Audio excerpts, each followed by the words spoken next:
Hello বন্ধুরা, আমি সুজিত। আপনারা দেখছেন Sujit computer technical help channel. বন্ধুরা, অকেজো পোর্টাল আবাস যাচাইয়ের কাজ কিন্তু থমকে, মানে আবাস যোজনা প্রকল্পের যারা শেষ ধাপে কিন্তু পৌঁছে গেছেন, যারা টাকা পাওয়ার যোগ্য ছিলেন তারা কিন্তু ইতিমধ্যে টাকা পাওয়ার জন্য সিলেক্টেড। তার পূর্বে যে কাজগুলো ছিল পোর্টালের মাধ্যমে, সে পোর্টালের কাজ কিন্তু পোর্টাল কিন্তু বন্ধ হয়ে পড়েছে, মানে পোর্টাল অকেজো হয়ে পড়েছে।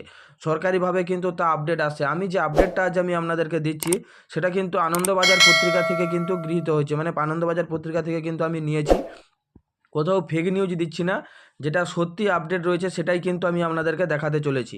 কারণ আমার এই চ্যানেলে আপনারা প্রতিনিয়ত নতুন নতুন আপডেট পেয়ে যাবেন সরকারি সমস্ত প্রকল্পের। যদি এই আপডেটগুলো আপনাদের ভালো লেগে থাকে অবশ্যই আমার এই চ্যানেলটা সাবস্ক্রাইব করবেন এবং পাশে থাকা বেল আইকনটি অল অপশানটি অন করে রাখবেন, যাতে এরকম নতুন নতুন আপডেট আপনারা সবার আগে পান। এবার আসবো মূল বিষয়। দেখুন, অকেজো পোর্টাল আবাস যাচাইয়ের কাজ থমকে। বাংলা আবাসের সমীক্ষার কাজ শেষ হয় 27 নভেম্বর।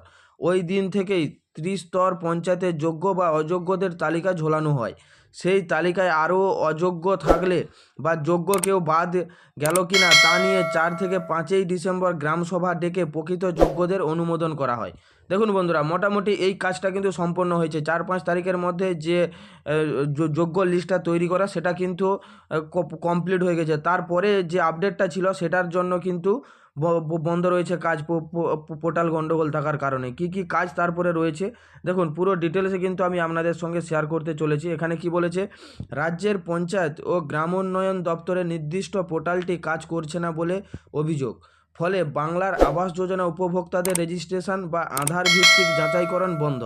মেনলি যে উপভোক্তাদের রেজিস্ট্রেশন করতে হবে, লাস্ট যে রেজিস্ট্রেশন আর আধার লিঙ্কটা করতে হবে, সেটার কাজ কিন্তু এই পোর্টালের মাধ্যমে করতে হতো। পোর্টালটি কিন্তু বন্ধ রয়েছে। কবে থেকে চালু হবে সেটাও এবার আমি আপনাদেরকে বলে দিচ্ছি। দেখুন, গত সোমবার থেকে কাজ শুরু করার কথা ছিল, কিন্তু ওই দিন থেকেই সমস্যা শুরু হয়েছে। তারপরে কি বলেছে দেখুন, মঙ্গলবারও তা ঠিক হয়নি। দিন দুয়েক ধরে হুগলি জেলার বিভিন্ন পঞ্চায়েতগুলিতে উপভোক্তাদের ডাকা হলেও তাদের নিবন্ধক এবং আধার ভিত্তিক যাচাইকরণ ছাড়াই ফিরে যেতে হয়। তার জেরে বিক্ষিপ্ত ক্ষোভের মুখেও পড়তে হয় কর্মী এবং আধিকারিকদের। দেখুন বন্ধুরা, মোটামুটি যে শেষ পদ্ধতিটা, মানে শেষ যে ধাপটা ছিল, তা পোর্টালের মাধ্যমেই কিন্তু সম্পূর্ণ করতে হবে প্রত্যেকটা সরকারি আধিকারিকদের। তাই সরকারি আধিকারিকরা প্রত্যেকটি আবাস যোজনার প্রাপকদের ডেকেছিল তাদের অফিসে। সেখানে গিয়েই কিন্তু তারা যে দেখে যে পোর্টালটি অকেজো হয়ে পড়েছে। তাই সেই পোর্টালে কাজ না হওয়ায় প্রত্যেকেই কিন্তু ফিরে আসতে হয়েছে এবং তাদেরকে কতদিনের মধ্যে ডেকেছে সেটাও কিন্তু এখানে উল্লেখ করে দিয়েছে। কি বলেছে, এই দিন সকালে রাজ্য স্তর থেকে জানিয়ে দেওয়া হয়েছে পোর্টাল আপগ্রেড করে বৃহস্পতিবার 12ই ডিসেম্বর নাগাদ সক্রিয় হবে। এই পরিস্থিতিতে সার্বিকভাবে কাজ কিছুটা পিছিয়ে গেল বলে জানিয়েছে বিডিওরা। যদিও প্রকল্পের দায়িত্বপ্রাপ্ত হুগলি জেলার পরিষদের এক আধিকারিক বলেন, আগামী বৃহস্পতিবারের মধ্যে পোর্টাল চালু হয়ে গেলে আমরা নির্দিষ্ট সময়ের মধ্যে কাজটা শেষ করতে পারবো বলে আশা করছি।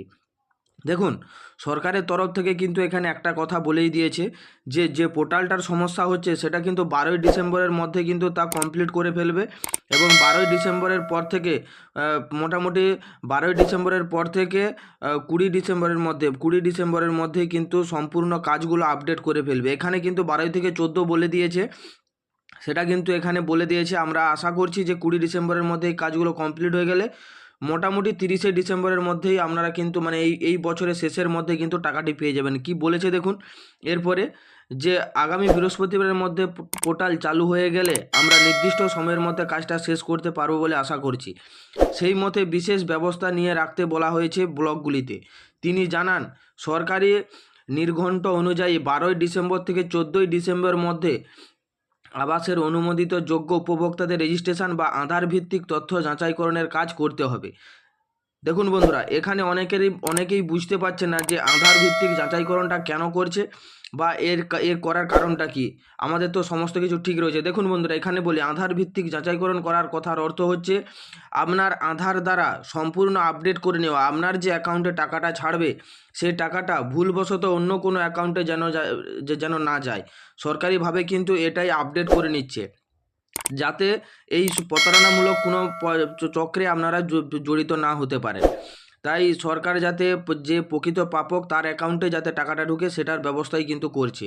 সেই মতে তাদের প্রথম কিস্তির টাকা ছাড়া হবে 15 থেকে 30শে ডিসেম্বরের মধ্যে।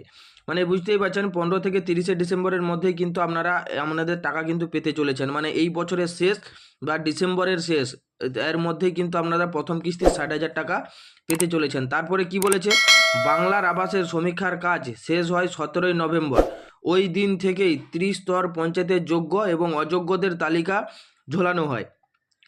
দেখুন বন্ধুরা, মোটামুটি 27শে নভেম্বরের পর থেকেই আপনাদের কিন্তু যেসব বিডিও অফিস বলুন বা জেলা অফিস বলুন, প্রত্যেকটা জায়গাতেই কিন্তু একটা লিস্ট টাঙানো হয়ে গেছে। সেই লিস্টে কিন্তু যারা প্রকৃত প্রাপক তাদের নাম কিন্তু রয়েছে।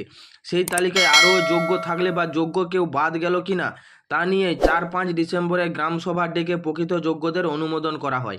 9ই ডিসেম্বর ব্লক স্তরের 4 জনের কমিটি তা খতিয়ে দেখে অনুমোদন করে। জেলা স্তর থেকে আজ বুধবার চূড়ান্ত অনুমোদন করা হয়। দেখুন বন্ধুরা, মোটামুটি জেলা স্তর থেকে তা কিন্তু আপডেট দিয়ে দেওয়া হয়েছে, শুধু টাকা ঢোকার পালা অ্যাকাউন্টে। তার পূর্বে ওই আধার ভেরিফিকেশানগুলি কিন্তু প্রত্যেকেরই করতে হবে। তার জন্য আমি আপনাদেরকে উপদেশ দিব, প্রত্যেকেই বাড়িতে থাকবেন, বাড়িতে থেকেই কিন্তু এই কাজগুলো করে নেবেন, নাহলে কিন্তু আপনাদের টাকা পেতে সমস্যা হতে পারে।